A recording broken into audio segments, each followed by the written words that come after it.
ये आकाशवाणी पटना है। अब आप अभिषेक दास से प्रादेशिक समाचार सुनिए। पहले मुख्य समाचार। विधानसभा चुनाव के मतों की गिनती कल सुबह 8 बजे से शुरू होगी। सभी मतगणना केन्द्रों पर अर्धसैनिक बल के जवान किये गये तैनात। 24 मंत्रियों और 370 महिला प्रत्याशियों समेत 3733 उम्मीदवारों के राजनीतिक भाग्य का होगा फैसला। जम्मू कश्मीर के कुपवाड़ा में नियंत्रण रेखा पर आतंकवादियों से मुठभेड़ में मधेपुरा के कैप्टन आशुतोष कुमार समेत 4 जवान शहीद। और पछुआ हवा चलने के कारण पूरे प्रदेश में ठंड में हो रही है तेजी से बढ़ोतरी। बुलेटिन की शुरुआत इस संकल्प के साथ। कोविड-19 महामारी के खिलाफ देश एकजुट होकर लड़ रहा है। आप भी हमारे साथ सुरक्षा और बचाव के 3 आसान एहतियाती उपायों का संकल्प लें। कोविड-19 से बचाव और सुरक्षित रहने के 3 उपाय। मास्क लगाएं, 2 गज दूरी है जरूरी, सुरक्षित दूरी रखें, हाथ और मुंह साफ रखें। बिहार विधानसभा चुनाव के लिए मतगणना कल सुबह 8 बजे से शुरू होगी। वोटों की गिनती के लिए व्यापक सुरक्षा प्रबंध किये गये हैं। वाल्मीकिनगर लोकसभा सीट के लिए कराए गये उपचुनाव की गिनती भी कल ही की जाएगी। 243 सदस्यों की बिहार विधानसभा के लिए चुनाव 3 चरणों में 28 अक्टूबर, 3 नवंबर और 7 नवंबर को कराए गए थे। राज्य के 38 जिलों में 55 मतगणना केंद्र बनाए गए हैं। 414 मतगणना हॉल भी तैयार किए गए हैं। प्रत्येक हॉल में सुरक्षित दूरी बनाए रखने के लिए 7 से अधिक टेबल लगाने की अनुमति नहीं होगी। निर्वाचन आयोग ने कोविड-19 को देखते हुए इस बारे में दिशा निर्देश जारी किए हैं। वोटों की गिनती से पहले, गिनती के दौरान और उसके बाद मतगणना केंद्रों को संक्रमण मुक्त किया जाएगा। प्रत्येक गतिविधि के लिए सुरक्षित दूरी और अन्य सुरक्षा मानकों को अपनाया जाएगा। सभी मतगणना कर्मियों के लिए मास्क पहनना अनिवार्य होगा। बाधा रहित मतगणना सुनिश्चित करने के लिए प्रत्येक बूथ पर अर्धसैनिक बलों के जवान तैनात किए गए हैं। आकाशवाणी समाचार से बातचीत में अपर मुख्य चुनाव अधिकारी बालामुरुगन डी ने बताया कि सभी सीटों पर मतगणना सुरक्षित और पारदर्शी तरीके से की जाएगी। काउंटिंग के लिए सारी तैयारी चल रही है। 3 टियर व्यवस्था की हुई है अभी स्ट्रांग रूम्स का प्रोटेक्शन के लिए। काउंटिंग के दिन भी पर्याप्त व्यवस्था किया हुआ, क्योंकि काउंटिंग के दिन में कैंडिडेट्स एंड देन उनका कैंडिडेट्स का एजेंट आते हैं, काउंटिंग एजेंट्स, वो लोग अंदर आके देते हैं, इसलिए पूरा व्यवस्था किया हुआ है। 8 बजे से प्रारंभ किया जाएगा, जो क्योंकि इस बार थोड़ा राउंड्स ज्यादा होगी, क्योंकि नंबर ऑफ बूथ्स बड़ा है। जो 14 टेबल का व्यवस्था की गई है एक विधानसभा के लिए, तो कुछ समय लग सकता है क्योंकि राउंड्स ज्यादा होगा। इधर विधि व्यवस्था की समस्या से निपटने के लिए पुलिस मुख्यालय ने भी दिशा निर्देश जारी किए हैं। एडीजी मुख्यालय जितेंद्र कुमार ने बताया कि सभी पुलिस अधीक्षकों को विधि व्यवस्था भंग करने वालों के साथ सख्ती से निपटने को कहा गया है। बिहार विधानसभा चुनाव 2020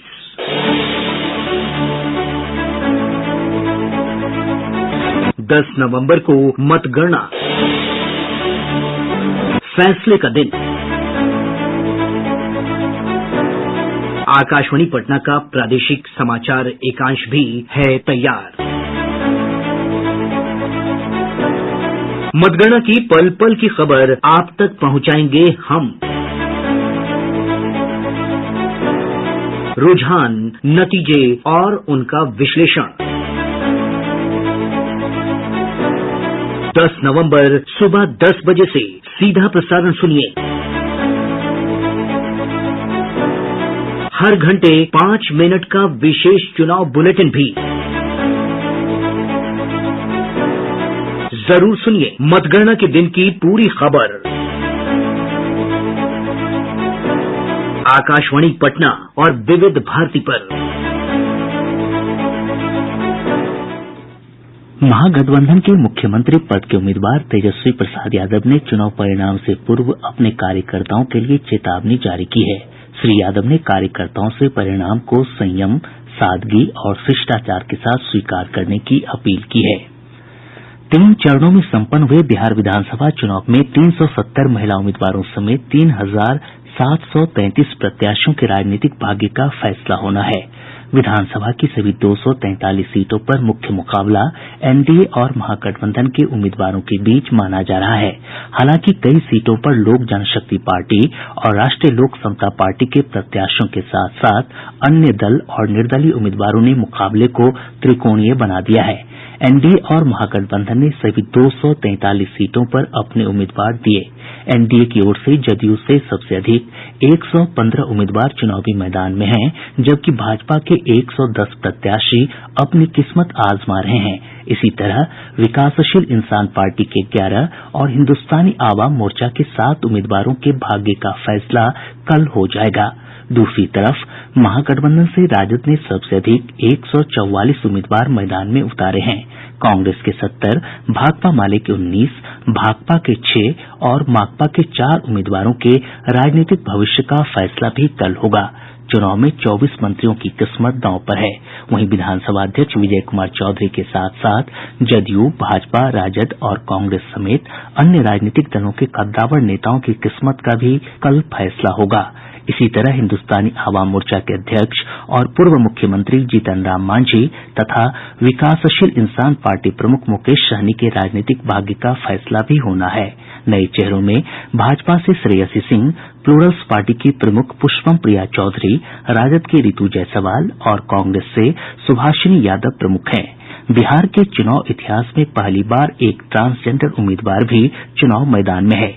लोक जनशक्ति पार्टी ने गोपालगंज जिले के हथुआ विधानसभा क्षेत्र से दर्शन प्रसाद को उम्मीदवार बनाया है। उनका सीधा मुकाबला जदयू प्रत्याशी और मंत्री राम सेवक सिंह से है। दर्शन प्रसाद वर्तमान में जिला पार्षद हैं। प्रादेशिक समाचार आप आकाशवाणी पटना से सुन रहे हैं।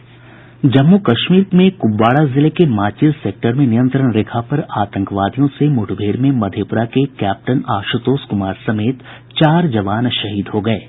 रक्षा प्रवक्ता कर्नल राजेश कालिया ने बताया कि सुरक्षा बलों ने आतंकवादियों की घुसपैठ के प्रयास को विफल कर दिया। इस कार्रवाई में 3 आतंकवादी भी मारे गये। 24 वर्षीय कैप्टन आशुतोष मधेपुरा जिले के जागीर गांव के रहने वाले थे। राज्य में कोविड-19 से स्वस्थ होने वालों की दर 96.46% हो गई है। यह राष्ट्रीय औसत से 3.97% अधिक है। स्वास्थ्य विभाग के अनुसार सक्रिय मामलों में लगातार कमी आ रही है। इस समय 6,731 मरीजों का विभिन्न अस्पतालों में उपचार चल रहा है। पिछले 24 घंटों में 825 मरीज स्वस्थ हुए, जबकि 801 नए लोगों में संक्रमण पाया गया। अब तक राज्य में 2,14,736 लोग संक्रमण मुक्त हो चुके हैं। केंद्र सरकार ने सोशल मीडिया पर चल रहे उन दावों को सिरे से खारिज किया है जिसमें WHO के हवाले से कहा जा रहा है कि कोविड-19 एक सामान्य फ्लू वायरस है जिसका इलाज संभव है और इसीलिए मास्क पहनने तथा सुरक्षित दूरी के नियमों का पालन करने की आवश्यकता नहीं है। पत्र सूचना कार्यालय PIB ने एक ट्वीट में कहा है कि WHO ने ऐसा कोई दावा नहीं किया है। PIB ने कहा है कि कोविड-19 का अभी तक न तो कोई इलाज है और न ही टीका ही आया है। PIB ने लोगों से इस प्रकार की अफवाहों पर ध्यान नहीं देने और सरकारी दिशा निर्देशों का सख्ती से पालन करने को कहा है। पटना जिला प्रशासन ने कोविड संक्रमण को देखते हुए लोगों से घर में ही छठ पूजा करने की अपील की है। पूजा समिति के प्रतिनिधियों और वार्ड पार्षदों के साथ प्रमंडलीय आयुक्त और जिलाधिकारी की हुई बैठक में इस संबंध में लोगों को जागरूक करने के लिए सहमति बनी। प्रमंडलीय आयुक्त संजय कुमार अग्रवाल ने बताया कि उच्च स्तरीय फैसले के बाद ही घाटों पर छठ पूजा पर प्रतिबंध का आदेश जारी होगा। उन्होंने बताया कि पटना नगर निगम के माध्यम से टैंकर द्वारा लोगों के घर तक शुद्ध गंगा जल की आपूर्ति करने की तैयारी चल रही है। बिहार से झारखंड के विभिन्न शहरों के बीच बस सेवा शुरू हो गई है। मार्च में लॉकडाउन की घोषणा के बाद से दोनों राज्यों के बीच बस परिवहन बंद था। अनलॉक के दिशा निर्देशों के बाद भी झारखंड सरकार ने अंतर्राज्यीय बस परिवहन पर रोक जारी रखी थी। शनिवार को झारखंड सरकार की ओर से यह रोक हटा ली गई है। इसके बाद से पटना के साथ साथ राज्य के विभिन्न शहरों से रांची, धनबाद और टाटा समेत झारखंड के अलग अलग हिस्सों के लिए बस सेवा फिर से बहाल हो गई है। कोविड को लेकर लागू लॉकडाउन के दौरान परिवहन व्यवस्था के बेहतर प्रबंधन के लिए राज्य के परिवहन विभाग को innovation in urban transport during कोविड-19 पुरस्कार के लिए चुना गया है। केंद्रीय आवासन और शहरी कार्य मंत्रालय की ओर से यह पुरस्कार दिया जाएगा। परिवहन विभाग के सचिव संजय कुमार अग्रवाल ने ये जानकारी दी। पछुआ हवा की रफ्तार बढ़ने के साथ ही राजधानी पटना समेत प्रदेश भर के तापमान में गिरावट आने से ठंड में तेजी से वृद्धि हो रही है। मौसम विभाग के अनुसार अभी अधिकतम तापमान 30 डिग्री से ऊपर बना हुआ है, जबकि न्यूनतम तापमान 15 से 16 डिग्री सेल्सियस के आसपास है। गया का न्यूनतम तापमान सामान्य से 3 डिग्री सेल्सियस नीचे चला गया है। मौसम वैज्ञानिकों के अनुसार अभी पश्चिम के पर्वतीय इलाकों से आ रही ठंडी हवा अपने प्रारंभिक चरण में है। धीरे धीरे इसमें और वृद्धि होगी। दिसंबर के पहले सप्ताह में कोहरा भी बढ़ने की संभावना है। अब पटना से प्रकाशित प्रमुख समाचार पत्रों की सुर्खियां। आज के सभी समाचार पत्रों ने मतगणना की तैयारियों से जुड़ी खबरों को प्रमुखता से प्रकाशित किया है। दैनिक आज ने लिखा है, महापरीक्षा के रिजल्ट की उल्टी गिनती शुरू, निर्वाचन आयोग की तैयारी पूरे बिहार में हाई अलर्ट। प्रभात खबर लिखता है, मतगणना कल 8:45 बजे तक आएगा पहला रुझान।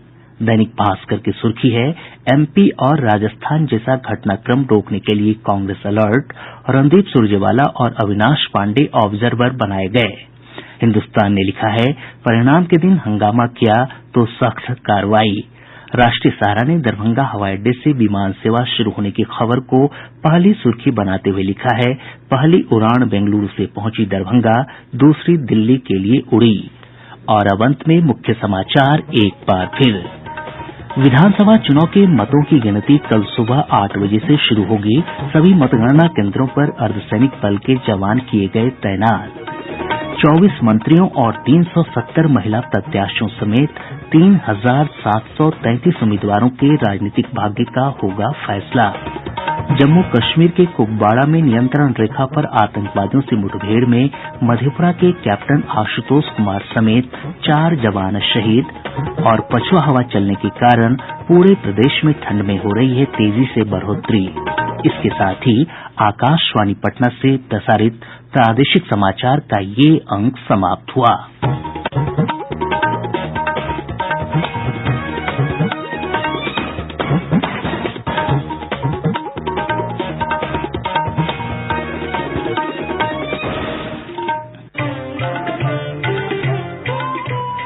कोविड-19 से बचाव और सुरक्षित रहने के 3 उपाय। मास्क लगाएं, 2 गज दूरी है जरूरी, सुरक्षित दूरी रखें, हाथ और मुंह साफ रखें।